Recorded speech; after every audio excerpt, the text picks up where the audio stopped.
अस्सलाम वालेकुम मेरे दोस्तों, सजनों और बेलियों। मैं हूँ इजहार अहमद और वेलकम करता हूँ आपको किचन गार्डनिंग चैनल पर। और उम्मीद भी रखता हूँ कि आप सब लोग खैरियत से होंगे, फिटफाट होंगे, अच्छे से कामों में खूब अच्छे से बिज़ी होंगे। जैसा कि आपको मालूम है, सर्दी के दिन आने को है। सितंबर का महीना स्टार्ट हो चुका है और जल्दी ही सर्दी के दिन भी लौट आएंगे।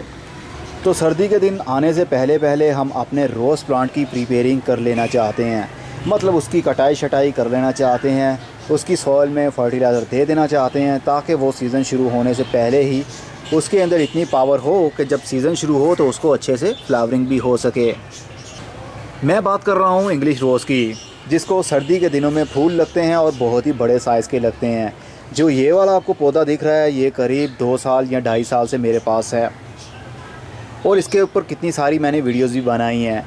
ये 12 महीने ही फ्लावरिंग करता रहता है मेरे पास, लेकिन गर्मी के दिनों में इसके फूलों का साइज़ छोटा हो जाता है और जैसे ही सर्दी के दिन आते हैं तो इसका फूल का साइज़ इस हिसाब से बड़ा हो सकता है, क्योंकि सर्दी के दिनों में इतनी हीट नहीं होती और गुलाब के पौधे के फूल को ज़्यादा गर्मी अच्छी नहीं लगती। जितनी ज़्यादा ठंड होगी इसकी पत्तियाँ उतनी ही स्टेबल रहेंगी और बड़े साइज़ की होंगी और फूल की पत्तियाँ जल्दी जड़ेंगी भी नहीं। ये वीडियो बन रही है आप लोगों की रिक्वेस्ट के ऊपर, क्योंकि काफ़ी दिनों से आप यही कह रहे हैं कि रोज़ प्लांट के ऊपर भी वीडियो बनाई जाए। तो मैं आप लोगों के लिए ये वीडियो बना रहा हूँ और जनरल इन्फॉर्मेशन आपके साथ शेयर करूँगा, ताकि सीज़न शुरू होने से पहले पहले ही आप अपने पौधे को अच्छे तरीके से तैयार कर लें। कुछ बेसिक बातें आपके साथ मैं शेयर करूँगा। अभी एक चीज़ दिखाता हूँ जो मेरे प्लांट के साथ हो रहा है। ये आप देख रहे हैं, ये फंगल इन्फेक्शन है। ये वही पौधा है जो हमारा 2 से 2.5 साल पुराना है। इसके ऊपर फंगस ने अटैक कर दिया और फंगस ने अटैक इसलिए किया क्योंकि इस पौधे को जहाँ पर मैंने रखा हुआ है वहाँ पर इस एरिया में सूरज की धूप और हवा बहुत ही कम पहुँचती है। फंगल इन्फेक्शन ज़्यादातर गुलाब के पौधे में अटैक करता है और वो क्यों अटैक करता है, 2 रीज़न होती है। या तो हम बहुत ज़्यादा पानी दे देते हैं या फिर हम ऐसे एरिया में रख देते हैं जहाँ पर प्रॉपर धूप नहीं मिल पाती और ना ही हवा की क्रॉसिंग वहाँ से होती है। अगर हम ऐसी जगह पर पौधे को रख देते हैं तो पौधे की ग्रोथ थम जाती है, क्योंकि फूलों वाले पौधे को, ख़ास तौर पर गुलाब के पौधे को, सूरज की धूप भी बहुत अच्छी लगती है और शेडी एरिया भी चाहिए होता है। पौधे को हमेशा ऐसी जगह पर रखें जहाँ पर बहुत सारे पौधे एक साथ में इकट्ठे ना पड़े हों। फोलिएज प्लांट जो पत्तों वाले पौधे होते हैं, जिस तरह सेंचेजिया है, अगर इनको हम 10 से 12 पौधे एक साथ में रख दें तो इनकी ग्रोथ होती रहती है, चाहे इनके नीचे वाले एरिया में सूरज की धूप जाए या ना जाए। लेकिन फूलों वाले पौधे के साथ ऐसा नहीं होता। फूलों वाले पौधे के लिए सूरज की धूप बहुत ही ज़रूरी है ताकि उसकी फ्लावरिंग हो, और अगर हवा की वेंटिलेशन वहाँ पर नहीं होगी तो फंगल इन्फेक्शन ज़्यादा होने का चांस होता है। तो इसके साथ भी कुछ ऐसा ही हुआ, क्योंकि यहाँ पर मैं 1 महीना हो गया अपनी सेटिंग कर रहा हूँ, लेकिन अभी तक कोई सेटिंग नहीं हो पाई। तो ये पौधे एक साथ में पॉट पड़े हुए हैं, जिसकी वजह से इस एरिया में सूरज की धूप नहीं आ पाती। और ये देख सकते हैं यहाँ पर ये ब्रांच भी डेड हो रही है, ये भी डेड हो रही है और यहाँ से भी फंगल इन्फेक्शन आना शुरू हो चुका है। लेकिन इस ब्रांच को ऊपर वाली साइड पर कितने सारे फूल लगे हुए हैं, जो कि आप देख सकते हैं। अभी एक बड खिलने भी वाला है, लेकिन अब मैं ये करूँगा कि इसको मैं काट दूँगा, क्योंकि मैं नहीं चाहता मेरे पूरे पौधे के ऊपर फंगल इन्फेक्शन अटैक कर दे। जो ब्रांचेस डेड हो चुकी हैं हम उनको रिमूव कर देंगे। ये तो था कि आपने अपने पौधे को फंगस से किस तरह बचाना है। गुलाब के पौधे की हेल्थ को अच्छा करने के लिए हर 5 से 6 दिन के बाद आप मिट्टी के अंदर गुड़ाई कर सकते हैं, ताकि जितने भी वीड्स उग रहे हों उनको आप रिमूव कर दीजिए। ये एक पत्थर चट्टा का पत्ता था, वो यहाँ पर गिर गया और उसने अपनी जर्मिनेशन वहीं से शुरू कर ली, ये देख सकते हैं आप। और ये भी, लेकिन मैं इनको उखाड़ दूँगा और मुझे इनकी ज़रूरत भी नहीं है। मिट्टी की गुड़ाई करते रहने से एरेशन सिस्टम अच्छा बना रहता है और फंगस भी, मतलब जो मॉस उग जाती है, ग्रीन सी मॉस, वो भी मिट्टी के ऊपर नहीं उगती और पानी ज़्यादा देर तक पौधे के ऊपर वाली साइड पर जमा नहीं रहता। इससे पौधे की हेल्थ अच्छी रहती है, हवा की क्रॉसिंग भी होती रहेगी, मतलब उसको बोलते हैं एरेशन। एरेशन जितनी अच्छी होगी पौधे की ग्रोथ भी उतनी ही अच्छी होगी और फंगस बहुत ही कम अटैक करेगा और चूंटियाँ जो लग जाती हैं वो भी इनके अंदर अपना घर नहीं बनाएंगी। ट्रंक लेवल को छोड़कर आप डायामीटर में इसकी गुड़ाई कर दें करीब 2-2 इंच की, और जितनी भी डेड ब्रांचेस आपको दिखें सीज़न शुरू होने से पहले पहले ही उनको काट दीजिए, ताकि ये इन्फेक्शन पूरे पौधे के अंदर फैल ना जाए। जितने भी आपको ड्राई पत्ते या कुछ ऐसे पत्ते दिखें जिसके ऊपर कोई बीमारी ने या कीड़े ने अटैक किया हुआ है, वो भी आप रिमूव कर दीजिए। तो ये है वो ब्रांच जिसको मैं काटने वाला हूँ, क्योंकि मुझे पौधे की हेल्थ चाहिए, ना कि फूल। तो ये इतनी बड़ी ब्रांच थी और इसको कितने सारे ही फूल लगे हुए थे, लेकिन मुझे दुख नहीं हुआ। मुझे अच्छा लगा इसको काट कर, क्योंकि अब इसकी हेल्थ पौधे की अच्छी हो जाएगी। ये भी डेड हो रही है, यहाँ से भी इसको कट कर दीजिए। ये भी डेड हो रही है, इसको भी यहाँ से काट दीजिए। और ये भी डेड हो रही है, यहाँ से भी काट दीजिए। जो भी आपको ब्रांच ऐसी दिखे उसको फ़ौरन काट दीजिए, डरिए मत, नहीं तो आपका पूरा पौधा ख़राब हो सकता है। लेकिन अभी भी हमारा ये पौधा अच्छा है, इसकी ग्रोथ यहाँ से शुरू रहेगी। इसको अब मैं रखूँगा धूप में, जहाँ पर करीब 5 से 6 घंटे डेली बेस पर इसके ऊपर धूप पड़ती होगी। अगर हम गर्मी के दिनों में इसको फुल धूप में रख देते हैं तो ये सर्वाइव नहीं कर पाएगा। इसलिए जून जुलाई के महीने में इसको शेडी एरिया में रखें, जहाँ पर हवा आती रहे। और जैसे ही अगस्त के बाद में जो सीज़न शुरू होता है, इसको आप धूप में रख सकते हैं, ताकि इसकी ग्रोथ अच्छी हो, नई नई ब्रांचेस निकलें। और इसकी प्रूनिंग भी कर दी जाती है, मतलब ऊपर वाली ब्रांचेस को काट दिया जाता है। जिस तरह के ये ब्रांच है, इसको अगर मैं यहाँ से काट देता हूँ तो फ्यूचर में यहाँ से 2 ब्रांचेस निकलेंगी। ये पौधे की हेल्थ के लिए एक रूल होता है, मतलब पौधे की ग्रोथ बढ़ाने के लिए एक रूल माना जाता है। जितनी आप ब्रांचेस को काटते रहेंगे, उनकी ग्रोथ उतनी ही ज़्यादा अच्छी होती रहेगी। और जितने भी आपको फूल खिले हुए जो मुरझा जाते हैं बाद में, उसको आप तोड़ दीजिए। अगर फूल लगे रहेंगे तो फंगस आने का ख़तरा होता है, मतलब जब फूल मुरझा जाते हैं उसके बाद में उसकी ब्रांच को आप काट दिया करें। अब ये फूल खिल चुका है, अब इसकी हमें ज़रूरत नहीं है, इसको मैं यहाँ से काट दूँगा। करीब 1 से 2 इंच का एरिया आप काट सकते हैं, ताकि फ्यूचर में यहाँ से 2 शूट्स निकलें और ये मेन ब्रांच इसकी थिक हो। जितनी मेन ब्रांचेस थिक होंगी, उतनी ज़्यादा ही ब्रांचेस डेवलप होंगी, और जितनी ब्रांचेस निकलेंगी, समझ लीजिए उतने ही ज़्यादा फूल लगेंगे। और जितने भी पप्स आपको दिख रहे हों, रोज़ प्लांट में अक्सर ये होता है, जो ग्राफ्टेड एरिया होता है, वहाँ से अगर कोई शूट निकल रहा हो, मतलब उस एरिया से नीचे, तो उसको आप काट दीजिए। जिस तरह ये एक शूट निकल रहा है ज़मीन के अंदर से, जो कि देसी रोज़ का होगा, इसको हम काट देंगे। इसको बोलते हैं सकर। इसको काट दीजिए, नहीं तो ये आपके पूरे पौधे की पावर को सक कर सकता है।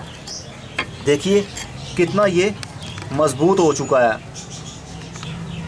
ये देख सकते हैं, ज़मीन के अंदर से इसकी रूट्स भी निकल रही हैं, और साथ में ये कितना मज़बूत हो चुका है। ये देखिए, ये एक देसी रोज़ है। अगर आप चाहें तो इसको इंडिविजुअल भी उगा सकते हैं, लेकिन देसी रोज़ को जल्दी फूल नहीं लगता। देसी रोज़ को 1.5 से 2 साल या 3 साल के बाद में जाकर अच्छे से फ्लावरिंग शुरू होती है। इसीलिए ग्राफ्ट किया जाता है, ताकि वो जल्दी ही फूलों पर आ जाए। मिट्टी की गुड़ाई कीजिए, पानी दीजिए, लेकिन ज़्यादा पानी नहीं देना आपने। जितना कम पानी आप देंगे, पौधे की ग्रोथ उतनी ही अच्छी रहेगी और उसको फ्लावरिंग भी उतनी ही ज़्यादा होगी। ये तो हो गया कटिंग का तरीका और फंगस से किस तरह आपने बचाना है। अब बात करते हैं खाद की। एक बात तो आपको याद होनी चाहिए, ऑर्गेनिक कंपोस्ट मतलब ऑर्गेनिक खाद जो कुदरती तरीके से बनाई जाती है, ये मिट्टी को सॉफ्ट करती है, और जो केमिकल खाद है वो मिट्टी को सख्त करती है, हार्ड कर देती है। इसलिए जब भी यूज़ किया जाए, दोनों का कम्बिनेशन बनाया जाता है, ताकि मिट्टी ज़्यादा हार्ड ना हो पौधे के लिए, नहीं तो रूट्स की डेवलपमेंट के लिए बहुत ही प्रॉब्लम होती है। सबसे पहले हम ऑर्गेनिक खाद का यूज़ करेंगे। अगर पत्तों की खाद हो वो सबसे बेस्ट होती है, जिसको लीफ कंपोस्ट कहते हैं। लेकिन ये लीफ कंपोस्ट भी है, शुगर कैन मड भी है इसमें, और पता नहीं क्या क्या ऐड किया हुआ है, वो डस्ट भी है। लीफ कंपोस्ट सबसे बेस्ट समझी जाती है, मतलब वो ठंडी होती है, उसके अंदर हीट नहीं होती। अगर आप गाय का गोबर यूज़ करते हैं, उसके अंदर काफ़ी हीट होगी, इसलिए आपके पौधे की ग्रोथ के लिए वो ख़तरनाक भी हो सकता है। क्योंकि जब गोबर की खाद हम यूज़ कर लेते हैं तो पौधा जलने का ख़तरा होता है, पौधे के पत्ते के ऊपर बर्निंग आ सकती है। इसलिए सबसे पहले हम लीफ कंपोस्ट डालेंगे, इसको मिक्सअप करेंगे। लीफ कंपोस्ट आप 2 मुट्ठी भर के भी डाल सकते हैं, 1 मुट्ठी भी डाल सकते हैं, हर 15 दिन के डिस्टेंस से। लेकिन अब तो सीज़न शुरू होने वाला है, इसलिए हम 4 से 5 मुट्ठियाँ भर कर डालेंगे, लीफ कंपोस्ट की। अगर आप गाय का गोबर यूज़ कर रहे हैं तो एक मुट्ठी काफ़ी रहेगी। एक मुट्ठी ड्राई गाय का गोबर जो फुली डिकम्पोज किया हो, जिसका कलर डार्क हो, एक मुट्ठी डालने के बाद उसको मिट्टी को मिक्सअप कर दीजिए और उसके बाद केमिकल खाद हम यूज़ करेंगे। केमिकल खाद में आप NPK फर्टिलाइज़र यूज़ कर सकते हैं, लेकिन मेरे पास NPK खाद ख़त्म हो चुका है, तो मैं आपको सिर्फ समझाने के लिए बताऊंगा कि आपने उसका यूज़ किस तरह करना है। मेरे पास अभी DAP फर्टिलाइज़र है, लेकिन NPK फर्टिलाइज़र भी इसी टाइप का होता है, वो होता है ग्रे कलर का। ये ब्राउन कलर का है और NPK ग्रे कलर का होता है।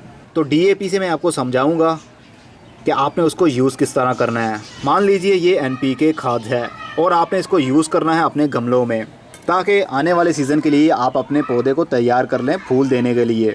अगर आपका गमला 7 इंच का है तो आप 7 दाने यूज़ करेंगे, और अगर आपका गमला 16 इंच का है तो आप 16 दाने यूज़ करेंगे हर 15 रोज़ के बाद। खाद देने का सबसे आसान तरीका ये होता है कि मिट्टी को पहले गुड़ाई कीजिए, उसके बाद मिट्टी को थोड़ा सा हटा लीजिए और थोड़ा सा फर्टिलाइज़र गमले के साइज़ के हिसाब से पर इंच के हिसाब से एक दाना होता है, मिट्टी के अंदर डालने के बाद ऊपर से इसको कवर कर दीजिए और बाद में पानी दे दीजिए।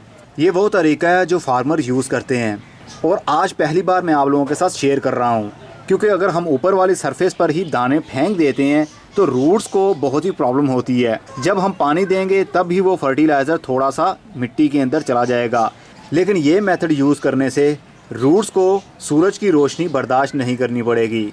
मतलब अगर हम ऊपर वाले सरफेस पर ही दाने फेंक देते हैं और पानी दे देते हैं तो पानी के साथ जो फर्टिलाइज़र जाएगा सिर्फ वही जाएगा। बाकी फर्टिलाइज़र को लेने के लिए रूट्स को स्ट्रगल करनी पड़ेगी अपनी ग्रोथ को ऊपर वाली साइड पर बढ़ाने के लिए, और ऊपर वाली सरफेस पर वो नहीं आ पाएंगी क्योंकि सूरज की धूप से रूट्स बर्न हो जाती हैं, मतलब जल जाती हैं। इसलिए फार्मर्स ये मेथड यूज़ करते हैं, चाहे वो वेजिटेबल प्लांट हो चाहे वो हाउस प्लांट हो। उसको फर्टिलाइज़ करने का सबसे बेस्ट तरीका उनके यहाँ यही समझा जाता है जो मैंने आपको बता दिया। आज से आप भी अपने पौधों को इसी तरह फर्टिलाइज़ करेंगे, ऊपर वाले साइड पर सरफेस पर दाने नहीं फेंकेंगे। पहले मैं भी ऊपर वाले साइड पर ही फेंकता था, लेकिन आज से मैं भी मिट्टी के अंदर ही डालूंगा, ताकि हम नहीं चाहते रूट्स को ज़्यादा पावर लगानी पड़े खाद को लेने के लिए। हम चाहते हैं मिट्टी के अंदर फर्टिलाइज़र डाल दें और रूट्स वहीं से उसको पिक करती रहें। उम्मीद करता हूँ आपको अच्छे से समझ लग रही होगी। NPK की जगह पर मैंने DAP यूज़ कर लिया है, क्योंकि इससे रूट्स की डेवलपमेंट में आसानी होती है। लेकिन अगर आप NPK यूज़ करते हैं तो आपको DAP यूज़ करने की ज़रूरत नहीं पड़ेगी, क्योंकि NPK में तीनों चीज़ें ही मिल जाती हैं, नाइट्रोजन भी, फास्फोरस भी और पोटाशियम भी, जो कि पौधे की नीड होती है। लेकिन जो DAP है इसके अंदर ओनली डायमोनियम फॉस्फेट है, जो कि रूट्स की डेवलपमेंट के लिए अच्छा होता है। इसके अंदर पोटाशियम नहीं था, इसलिए आप NPK ही यूज़ कीजिएगा। ज़्यादा खादें यूज़ करने की ज़रूरत नहीं है। पहले ऑर्गेनिक मैटर यूज़ कीजिए, उसके बाद में NPK यूज़ कीजिए। हर 15 रोज़ के बाद आप ऐसा ही कर सकते हैं, लेकिन ग्रोइंग स्टेज पर, ग्रोइंग सीज़न में, अब गुलाब का सीज़न शुरू हो रहा है, इसलिए हम इसको हर 15 रोज़ के बाद इसी तरह फर्टिलाइज़ करेंगे जिस तरह मैंने अभी आपको समझाया है। और नवंबर में इसको अच्छे से फ्लावरिंग होना भी शुरू हो जाएगी, मतलब बड़े साइज़ के फूल लगना शुरू हो जाएंगे और बर्ड्स भी बहुत ज़्यादा लगेंगे, और जनवरी और फरवरी में भी बहुत सी फ्लावरिंग इसको होगी। ये तो था आप रोज़ प्लांट की केयर किस तरह कर सकते हैं, मतलब तैयार किस तरह कर सकते हैं आने वाले दिनों के लिए। अब मैं चलता हूँ, अगली वीडियो में फिर किसी नई इन्फॉर्मेशन के साथ मिलेंगे। तब तक के लिए goodbye, see you and tata, और अपना बहुत सा ख्याल रखिएगा। और वीडियो अच्छी लगी हो तो इसको लाइक ज़रूर कीजिएगा और साथ में शेयर भी कर दीजिएगा।